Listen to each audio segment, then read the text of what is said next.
नमस्कार दोस्तों, यूपी में बीजेपी को मिली करारी शिकस्त के बाद बीजेपी ने यूपी में कोर कमेटी बनाई ताकि ये पता चल सके कि आखिर यूपी में बीजेपी के हार का कारण क्या रहा और जो वोट बैंक बीजेपी के पाले में हुआ करता था वो समाजवादी पार्टी और कांग्रेस की तरफ कैसे शिफ्ट हो गए। क्योंकि आपने देखा होगा कि इस बार के लोकसभा चुनाव में यूपी से मोदी सरकार के कई केंद्रीय मंत्री को मुंह की खानी पड़ी और हार का सामना करना पड़ा।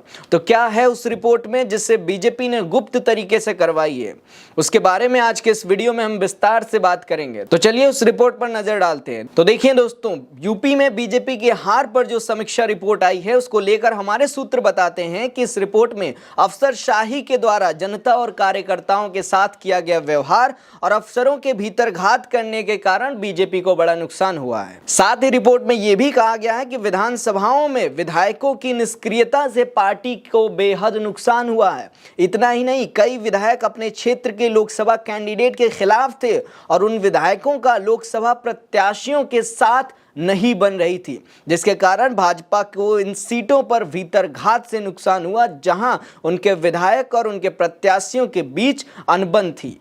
और इन सब के अलावा जो सबसे इंपॉर्टेंट मुद्दा निकल कर आया बीजेपी के रिपोर्ट में, जिसको लेकर हमारे सूत्र बताते हैं कि ब्राह्मण और क्षत्रिय का बीजेपी से नाराजगी, वो इसलिए क्योंकि हमने सभी ने देखा होगा कि लोकसभा चुनाव के बीच ब्राह्मण और क्षत्रिय समाज के लोग बीजेपी का जबरदस्त विरोध प्रदर्शन कर रहे थे, जिसका परिणाम ये हुआ कि इस जाति का वोट बैंक बीजेपी से बहुत दूर हो गया और वोट प्रतिशत घटकर बेहद नीचे आ गया।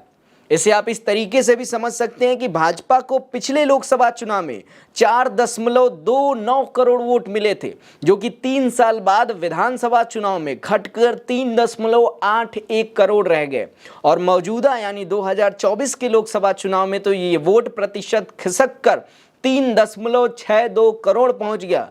मतलब यह है कि पिछले 5 सालों में लगभग 65.91 लाख मतदाता भाजपा से दूर चला गया है। पार्टी की लोकसभा में सीटें भी 62 से 33 हो गई हैं और यह स्थिति तब है जब 5 साल के दौरान मतदाताओं की संख्या, वोटरों की संख्या यूपी के साथ साथ पूरे देश में बढ़ी है। और अब यह भी कहा जा रहा है कि अगले विधानसभा चुनाव में बीजेपी अपने बहुमत के लिए तरसती हुई नजर आएगी और सपा आसानी से यूपी की सियासत में वापसी करती हुई नजर आएगी। इसके अलावा दोस्तों, यूपी में बीजेपी की कम हो रही वोट प्रतिशत के कारण भाजपा 2027 के विधानसभा में 100 से अधिक विधायकों के टिकट काटने की तैयारी कर रही है, जिसको लेकर अंदर खाने से खबर निकल कर आ रही है कि बीजेपी उन विधायकों के टिकट काटेगी जिनको लेकर उनके क्षेत्र से उनके कामों का अच्छा फीडबैक नहीं आएगा। साथ ही हार से घबराकर बीजेपी उस वोट बैंक को फिर से साधने की कोशिश करेगी जो उससे दूर जा चुकी है।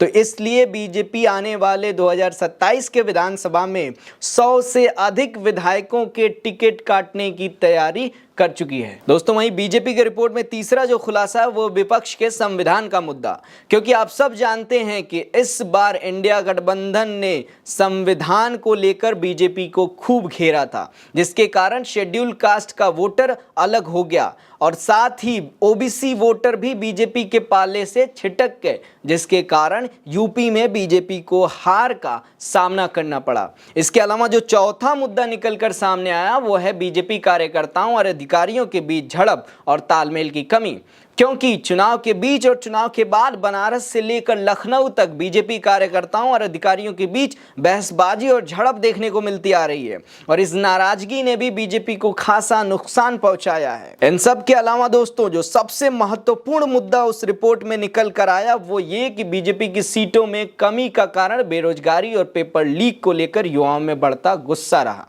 क्योंकि इस बार यूपी के साथ साथ देश में इतने सारे पेपर लीक हुए हैं कि देश का युवा बेहद नाराज था। और अगर केवल यूपी की बात करें तो यूपी पुलिस भर्ती परीक्षा paper leak, ARO paper leak जैसे मुद्दे युवाओं की नाराजगी का कारण बने। और आप तो जानते ही हैं कि उत्तर प्रदेश की दिशा और दशा दोनों ही यहाँ के युवा तय करते हैं और इस बार यूपी के युवा ने इंडिया गठबंधन पर भरोसा जताया।